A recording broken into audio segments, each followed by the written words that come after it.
it is more of vote conducive budget. There's not much in this for the industry. Now at a time when the GDP growth rate is going down and there's an urgent need to propel it, to accelerate it, not much is done in this budget in that direction. The finance minister, probably because it is an election year budget, concentrated more on people-friendly and vote-attractive. That apart, it is heartening to note that certain areas like health, education, rural development, and then skill development, etc., are given priority, and then considerably larger allocations are given for these sectors. And another heartening factor is the much awaited GST. Well, a small beginning is made. He made an allocation of 9,000 crores for kick-starting the GST process.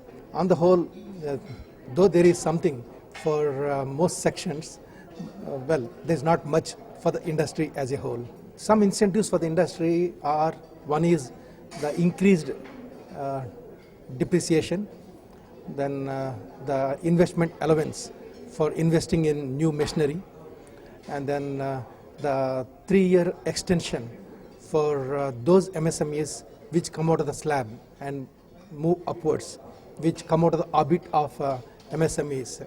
So that is a very good step. So they don't have to worry that once they come out of the MSME orbit, they will lose the financial incentives. Now they will be continued for 3 more years.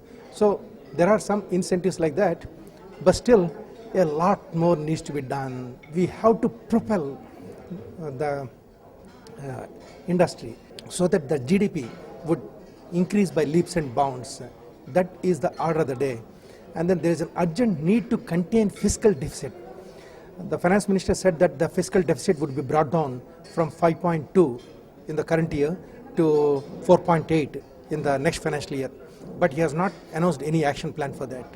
CAA has given a number of recommendations, and some of them are going for a robust target for disinvestment, at least 50,000 crores. He has not touched it at all.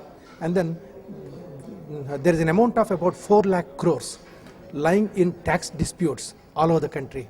Instead of that money getting locked there, well, if the government goes for one-time settlements, at least 1 lakh crores could be realized immediately.